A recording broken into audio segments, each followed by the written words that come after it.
네, 아침에 정치의 맛을 제대로 느껴보는 시간입니다. 김남국의 국, 박수영의 수, 지인한 정치 맛집 국수대담 코너입니다. 자, 국회까지 덮친 코로나19 때문에 전화 연결로 여야 의견 차례로 들어봅니다. 먼저 김남국 더불어민주당 의원 전화로 연결되어 있습니다. 지금 김 의원 전화가 좀 끊어진 것 같습니다. 다시 연결 시도해 봅시다. 예. 네네. 네, 오늘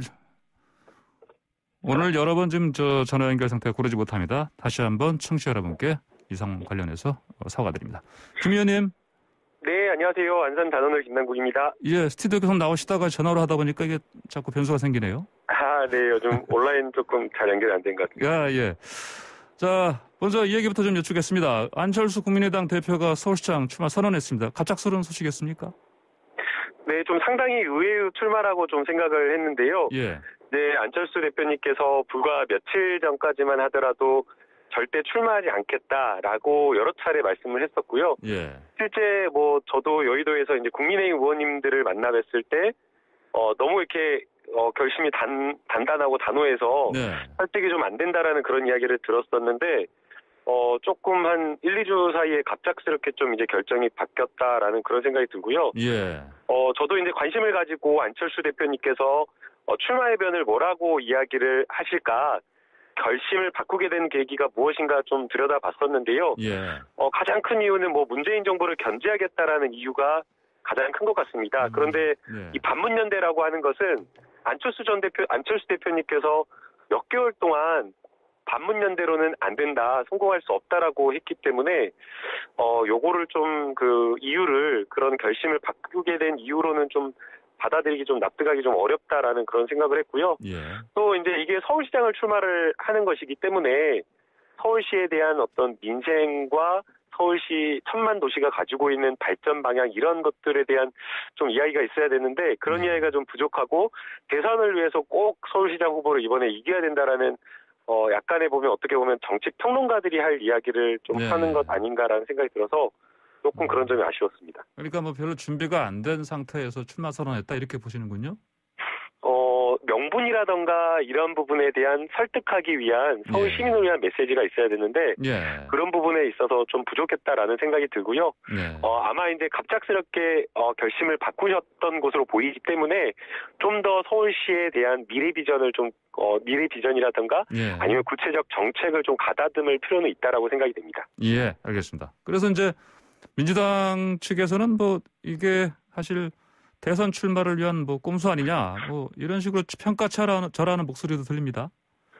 네, 우선은 앞서 제가 말씀을 드린 대로 서울시장 천만 도시의 시장 후보이고 또 대선을 앞두고 있는 서울시장 보궐선거이기 때문에 서울 시민에 대한 어떤 이야기를 가지고 설득할 것인가 이런 어떤 정책적 비전을 가지고 있어야 되는데 지금 봐서는 대선만 고집을 하겠다, 대선만 나가겠다라고 했다가 갑작스럽게 서울시장으로 돌렸거든요. 그래서 이게 결국에는 대선 후보 지지율이 윤석열 총장에게도 훨씬 못 미치게 나오다 보니까 안 된다라고 생각을 해서 갑작스럽게 이제 서울시장 후보로 돌린 건 아닌가라는 그런 생각이 들고요.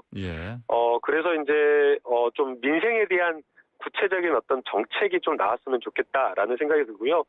제 개인적인 입장으로는 안철수 대표님께서 좀 끝까지 완주를 해주셨으면 하는 바람입니다. 완주를 해줬으면 좋겠다. 네, 대개는 지금까지 모습을 보면 좀 포기를 하는 모습이거나 아니면 양보를 하는 그런 모습들이 많이 보였었거든요. 그래서 좀 이번만큼은 끝까지 완주를 하면서 좀 정치인으로서 희생하고 결기 있는 모습을 보여주셨으면 하는 바람입니다. 어떻게 보면 좀 응원의 목소리로 들립니다. 네, 모든 후보자들이 열심히 뛰어줄 때 이게 여당 후보뿐만 아니라 야당 후보들도 열심히 뛰어야지 또 민주당 후보들도 긴장하고 더 열심히 분발할 수 있기 때문에 선의의 경쟁 그리고 정책 대결을 위해서라도 야당 후보들이 열심히 또 해주는 게 중요한 것 같습니다. 네. 자, 서울시장 재보궐선거 관련해서요. 이제 안철수 대표가 나서니까 추미애 장관, 야권의 나경원 전 의원, 또 오세훈 전 서울시장 등 이른바 잠재 후보들이 본격적으로 이제 움직이는 거 아니냐 이런 가능성 제기되고 있습니다. 어떻게 봐야 됩니까? 네, 각각의 개별 후보자들이 이제 몇 개월 남지 않았기 때문에 분발할 것으로 보이고요. 예. 이게 지금 뭐 출마하는 후보자들 몇 면을 보면 대선 후보자급으로 거론됐던 인물들이 어떻게 보면 약간의 급을 낮춰가지고 서울시장 후보로 출마를 하는 것 같습니다. 네. 인지도 측면에서는 다들 대단한 인지도를 가지고 있는 분들이기 때문에 네.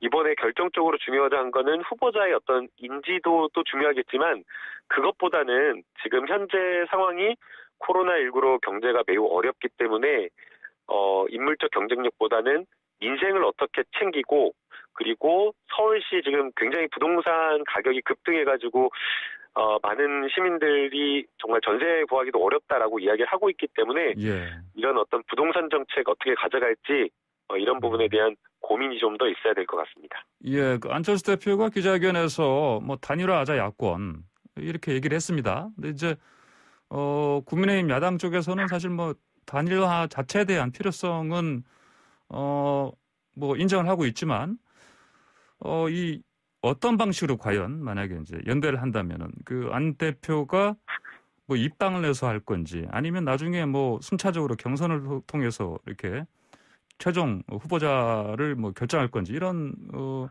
여러 가지 논란이 있습니다. 이게 어떻게 될 것 같습니까? 네, 우선은 그 국민의당 대표가 예. 서울시장 야권 단일 후보가 되기 위해서 국민의힘으로 입당하는 것은 예. 상상하기는 좀 어렵고요. 예. 국민의힘 입장에서는 열린 경선, 원샷 경선을 통해 가지고 야권의 단일 후보를 선출하는 방법을 가장 좋아하지 않을까 생각이 듭니다. 네. 그런데 이제 안철수 대표 입장을 생각을 해보면요, 열린 경선으로 들어가게 돼버리면 아무래도 지금 국민의힘의 뭐 권리당원이라든지 책임당원이라든지 예. 이런 사람들의 표심이 상당히 영향력을 미치고 또 특히나 이제 재보궐선거라고 하는 것이 기본적으로는 이게 선거 투표율이 좀 낮거든요. 예. 특히나 경선을 결정하는 그 과정에서는 당원의 어떤 당심이 크게 작용한다라는 걸 생각을 하면 안철수 대표 입장에서는 국민의힘 대표가 단일화된 다음에 국민의힘 대표가 경선으로 선출된 다음에 양자 간에 좀 단일화하는 그 모델을 좀 선호하지 않을까라는 생각이 들고요. 이게 가능하기 위해서는 결국에는 이 안철수 대표가 상당 부분 지금 국민의당이 가지고 있는 지지율을 훨씬 넘는 득표를 해야지 그게 좀 가능하지 않을까 보고 있습니다. 예, 알겠습니다. 주제를 좀 바꾸겠습니다.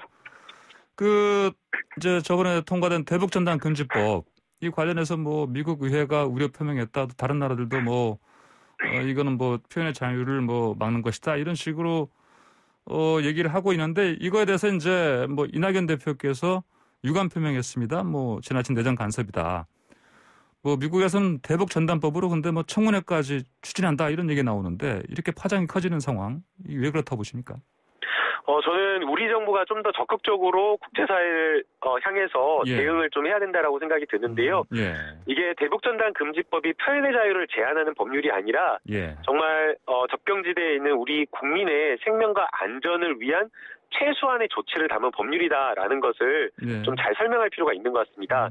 이게 아무래도 해외에 있다 보니까 저희도 그렇잖아요.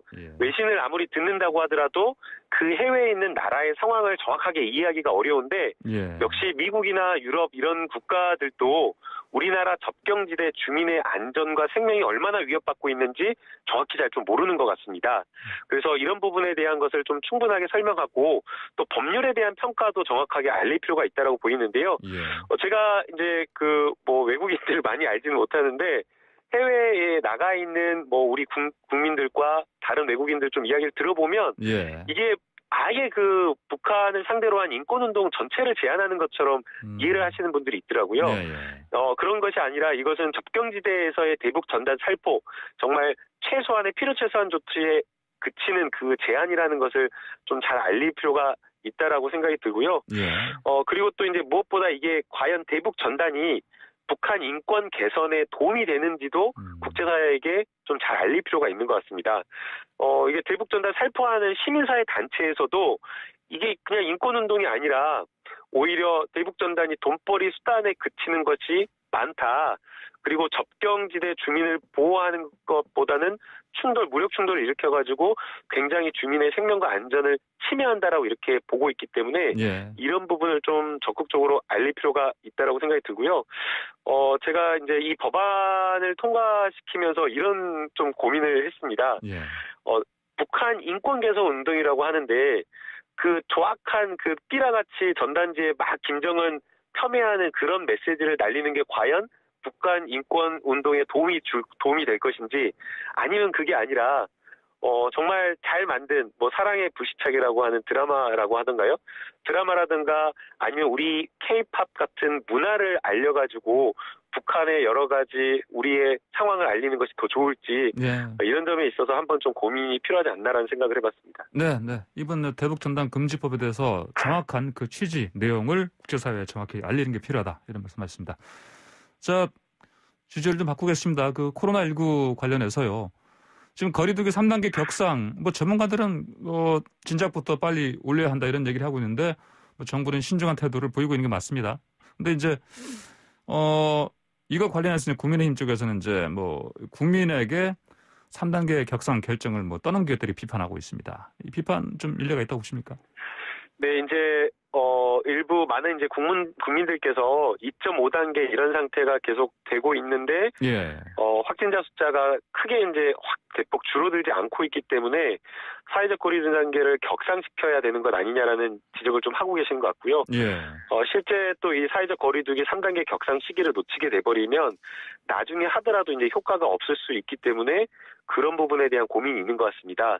이제 그런데 또 한편으로는 이 정부 입장에서는 이 지금 3단계가 그냥 이제 단순하게 뭐 음식점이나 이렇게 문 닫는 것이 아니라 필수적 사회경제 활동을 제외하고는 모든 분야가 다 셧다운되는 그런 상황이기 때문에 전면적인 중단에 대한 굉장히 신중한 고민이 있는 것으로 보이고요. 지금 정부가 여러 방역과 관련된 부분에 있어서 굉장히 투명하고 또 그냥 정무적으로 결정하는 것이 아니라 전문가들의 의견을 제일 높이 존중해서 결정을 하고 있기 때문에 그러한 정부의 좀 결정을 조금 높이 좀 존중해 줄 필요는 있다라고 보이고요. 추가적으로 이번 주에 확진자 추이가 어떻게 되는지 여부에 따라서 전문가들의 결정을 좀 받아들여서 사회적 거리두기를 격상할지 아니면은 뭐 조정할지 이런 부분을 좀 고민하지 않을까 그렇게 보고 있습니다. 네, 알겠습니다. 자, 인사청문회 그 장관 후보자 4명에 대해서 오늘 시작됩니다. 근데 지금 야권에서는 지금 다른 3분 말고 변창흠 국토부 장관 후보자 이분에 대해서 특히 김종인 국민의힘 위원장은 이분이 그 인사청문회장에 나서는 것 자체가 국민적 모독이다 이렇게 표현하면서 강하게 지금 반발하고 있습니다. 인사청문회 어떻게 될 것 같습니까? 네, 이제 4명의 후보자 중에서 국토교통부 장관 후보자 이제 변창흠 후보자가 가장 이제 뜨거운 청문회가 될 것으로 보이는데요. 이제 크게 이제 그 고위공직자 후보자들에 대한 그 뭐 인사청문회를 하면 도덕적인 부분과 정책적인 부분 이렇게 두 가지로 나눠볼 수 있을 것 같은데요. 변창흠 후보자 같은 경우에는 여러 가지 이제 설화가 있었기 때문에 과거에 했던 그 발언들에 대한 집중적인 의원들의 조금 질타가 있지 않을까라는 생각이 들고요. 그런 부분에 있어서는 변창흠 후보자가 좀 낮은 자세로 사과를 했기 때문에 이 인사청문회 과정에서는 오히려 좀 부동산 정책에 대한 좀 초점을 맞춰서 좀 질의가 좀 이어졌으면 좋겠다라는 생각이 듭니다. 정말 많은 국민들이 부동산 가격이 안정화될 것이냐, 지금 정말 몇 년 동안 폭등을 한 이 부동산 가격이 조금 이렇게 하향 안정화될 수 있는 그러한 어떤 정책적인 것이 필요하다라고 보고 있기 때문에 서울시에 얼마나 공급을 늘릴 수 있을지, 그리고 수도권에 굉장한 어떤 공급을 전폭적으로 대폭 늘릴 수 있을지, 이런 부분에 대한 좀 실증적인 그냥 말만 그 후보자의 이런 정책이 있다라는 것만 물어볼 것이 아니라 정말 이게 실현 가능한 정책인지를 실증적으로 검증하는 그러한 인사청문회가 되었으면 하는 바람입니다. 알겠습니다. 자, 박성민 민주당 최연소 최고위원이 변창흠 후보자 막말 자질 논란 거론하다가 또 뭐 지명 처리까지 아니다 이렇게 한 발 뺐습니다. 왜 이렇게 된 겁니까? 이제 비판은 이제 세게 하셨지만 아무래도 변창흠 후보자가 가지고 있는 지금까지의 어떤 전문성, SH공사, LH공사를 거쳐서 가지고 온 여러 가지 이제 도시공학에 대한 전문가, 최고의 어떤 전문가다라는 점을 높이 평가한 것으로 보이고요. 그렇기 때문에 후보자가 가지고 있는 여러 자질 중에서 좀 이게 그런 어떤 흠결만 볼 것이 아니라 정책적인 부분에 대해서 초점을 맞춰 좀 들여다보자, 그런 취지인 것 같습니다. 예, 그러면 이런 이 취지 관련해서는 김 의원께서도 동의하십니까? 네, 저도 인사청문회 과정을 저희가 더 지켜볼 필요가 있다고 생각이 들고요.